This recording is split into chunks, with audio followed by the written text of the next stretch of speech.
Hello, how's everyone going? This is Hairy Nick. I'd like to take a bit of time today to talk about game design, which is one of the key aspects that I enjoy discussing here on the channel. We talk about X-Wing and other games, and the main thrust and the main reason that I like to analyse things as much as I do is because I enjoy game design. And one of my favourite podcasts I like to listen to is Drive to Work by Mark Rosewater. Now, Mark is the head of design over at Magic the Gathering, and he described a very interesting phenomenon. Now, that game's been going on for about 25 years, just over now, but we might even be into 26 years now. And during his podcast, Mark talked about psychographics. Psychographics being a subsection of demographics. Now, demographics are various markets, age group, gender, culture, whatever, that you market a product to. Psychographics specifically talks about the psychological profile of people within any given demographic. And basically what Mark has done here is he has outlined three major psychographics when designing aspects for Magic the Gathering, and this is absolutely applicable to X-Wing. And that's what I want to do in this video. I want to talk about these three major psychographics and how they relate to X-Wing. But before I do, I just want to mention that it is actually very important for us to understand this. You might be thinking, Nick, we're not game designers, we're not making products for people, why do we care about psychographics? And the simple thing is, I see a lot of people analysing new pilots, new upgrades as they come out, and perhaps not appreciate that that may be tailored towards a psychographic that you don't identify with. For example, you might be like a real tournament grinder and a casual card comes along and you say, well, that's just obviously trash. Why did they put that in the game? And it actually is a very good reason. Now, unlike Magic the Gathering, X-Wing only has one sort of real major format. Well, it's got extended and hyperspace, but in terms of designing cards for both of those formats, it's pretty much the same attitude in terms of power level. We don't really look at a lot of different power level swings in X-Wing. In fact, in the terms of design, FFG are interested in making everything as equal as possible in terms of power. We don't specifically have cards that are ultra pushed or ultra pulled back. They almost always try to be representative of their cost. And yes, I know there's a whole discussion about Princess Leia. I won't get into that in this video. But essentially, that's the main thing. And in games like Magic, yes, you have cards which are specifically meant to be less powerful because there are formats like Draft and different constructed environments. We're not talking about that in this video. But nevertheless, with all that in mind, we can still design cards and upgrades and pilots and ships and whatever that appeal to various different players. And it's important not only as players, but even as content creators to understand why that is. So let's talk about these three major psychographics. Now, first of all, we're going to look at the Johnny psychographic, or Johnny and Jenny as Mark has sort of recently updated to be more inclusive. Basically, this Johnny character is a psych profile that talks about someone who loves winning games on their own terms. In fact, the Johnnies of the world generally specifically like to reject things based on whether they're in a meta. They can see that something is doing particularly well. You have meta decks, or in the case of X-Wing, meta squads, and they say, no, everyone else is doing that. I don't want to do that. I want to win on my own terms. That is what the Johnny profile is all about. And when a Johnny tends to look at a certain card or pilot or something that's coming out, the key factors they're looking at is it fair? Is it equal? Is it offering me a path to victory that perhaps other people won't appreciate? These people are also very interested in a fair and open meta. Despite the fact that they generally don't like the meta per se, these are the kinds of people that like to fly things that have weird combo interactions with their pilots and whatever, and an open and fair meta allows for that to happen more frequently. And just having a look at some pilots, a great example of a pilot that would appeal to this kind of psych group is Dace Bonarm, a pilot that is capable of comboing with ion effects.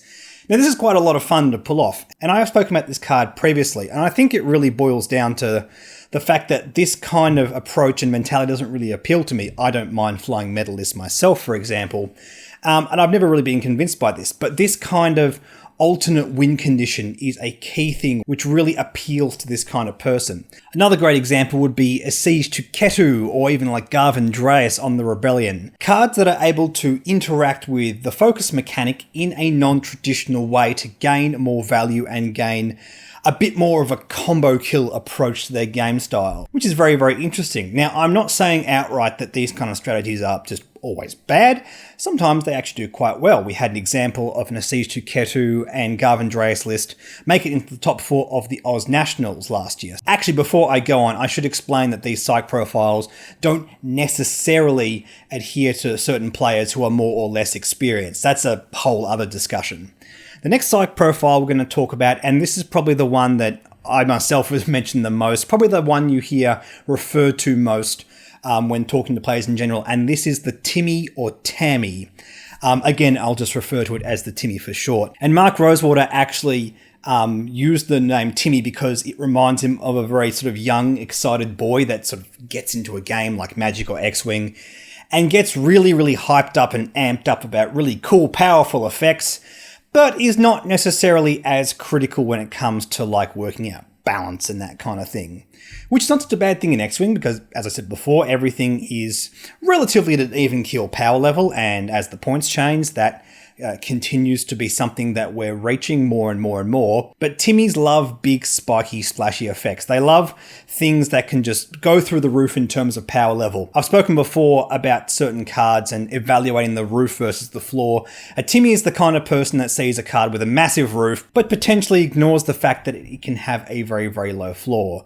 In fact, before Princess Leia went down to 2 points and was originally 10 points, I would actually say this is a relatively Timmy approach to designing a card, because it's one of those cards that you can look at as a player and go, wow, you can do like 5k turns into target locks and just get all this immense value and this great magical Christmas land situation. I'm the kind of player that loves that, and I'm going to try and make it work. That is the kind of person who is a Timmy. And in terms of design and the way companies approach Timmies, companies tend to love Timmies because very splashy effects and very interesting mechanics are something that designers love to make anyway, and they know these things are very marketable to this subsection of people. Indeed, I would estimate that the vast majority of you watching me right now are Timmies. And look, I don't mean that as an insult. The guy that stands next to me in half the videos I make, Justin, is absolutely the biggest Timmy I know. And that's not a bad thing. Sometimes finding these splashy effects, and then perhaps after you fly it a few times and learning to appreciate the discernible flaw on cards is an important thing. But it's okay to get really excited about things first up.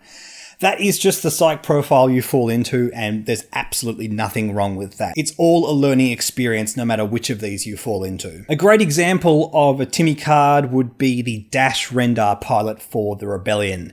A very, very, very powerful pilot if you ignore the fact that he cost 100 points.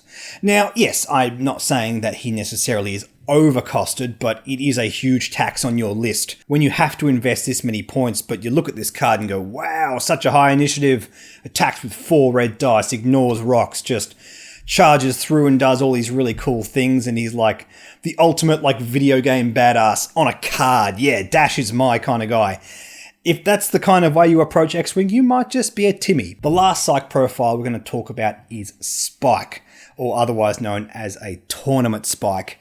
And yes, I just have to quickly point out before I go into this, I mentioned before that Timmy's like spiky effects. The annoying part of this is spikes tend to not like spiky effects. When I say spiky effects, as in the power level does this, as in one game it might be amazing, but like the next 2 games it's terrible because you don't make these things work properly or whatever. But spikes collectively like to focus on 2 major things, and that is efficiency and versatility. In fact, you'll notice that a lot of tournament spikes tend to favour the Empire, or First Order, I guess we could say now, in 2nd edition, because we have ultimate efficiency on their aces like Sunterfell or Vader. Even Vader is a great example of a pilot that's super versatile. And when we look at spikes who like to fly factions like the Rebellion or Scum, they like to lean into that versatility. I mentioned before Princess Leia being like the ultimate Timmy card. Now that she's only 2 points in that crew slot, she actually offers a lot of Rebel lists a lot of versatility. But yes, look, in terms of pilots that spikes are into, we're talking Sunterfell, Fen Rao, Anakin Skywalker on the Republic. And these are also specifically ships that get better and better the better you pilot them. And that's really the whole key of the spike mentality. It's about challenging themselves constantly and becoming better and better and better. And while Timmys and Johnnies may be more invested in winning on their own terms and winning with weird effects or effects that no one else is using, Spikes are not concerned about this kind of things. They have no quabbles with using meta lists, and their main focus and the main appeal for them for playing any game is winning. They want to go to tournaments and they want to win. That is a key part of the Spike Psych profile. And also with the Spike, there tends to be a little bit less of an investment in the lore mechanics of what they're playing. Now, in the case of Magic the Gathering, yeah, that's a unique IP that is designed specifically for that game. But with X-Wing, it's actually very intrinsically linked to the Star Wars IP. Now, towards the end of first edition, there was a lot of really sort of dumb, busted stuff that happened with a lot of very un-iconic characters. And this was a complaint that I heard a lot towards the end of first edition. Why is this Dengar guy like taking over the meta? Who is this guy? Why do we care about him? Tournament Spikes tend to care more about mechanics and that kind of stuff, and tend to get less hung up on the fact that, yes, a character who appeared for 5 seconds in The Empire Strikes Back is taking over the meta, where the use of iconic pilots probably is more favoured by the other two Psych profiles. And this is something we have to talk about as well, the way these different profiles interact. Yes, when we're talking about iconic characters, we're talking about Timmys and Johnnies, absolutely. They identify with these characters and they want to revel in that significance of using those characters that they love to see on screen or in their favourite computer game or TV show. When we're talking about new cards that come out, Johnnies and Timmys tend to get excited by the more splashy effects like Anakin Skywalker on the N1 Starfighter. In fact, I believe I used the word Timmy just the other day when we spoke about that ship. Because yes, this is a really, really splashy effect. However, we have on that very ship an Initiative 5 pilot that seems to have a lot of power and effectiveness that probably is going to appeal more to the Spikes. In fact, if you pretty much go through any different ship, you can see how the different pilots are designed to appeal to different kinds of players. A great one would be the YV666. Now, despite the fact that this is not seeing a lot of meta play, you can still clearly see the design approach to these different pilots. We have Bosk, your clear Spike pilot on this platform. He is designed to be very effective, be very efficient, and punch out a lot of damage. But your Timmy or your Johnny is going to be more drawn to the Moralo Eval lists. A pilot that does something so bizarre, flying off the board and coming back on. This is a crazy thing, and I remember when this was first revealed, I had a lot of people talking about, oh, you can fly him off the board, then you can like flank your opponent, and yes, the term Magical Christmas Land comes into my mind when I hear stuff like that, but look, it's not entirely impossible. In fact, when we're talking about these kind of effects, there is also the discussion about when you blend these two Psych profiles together.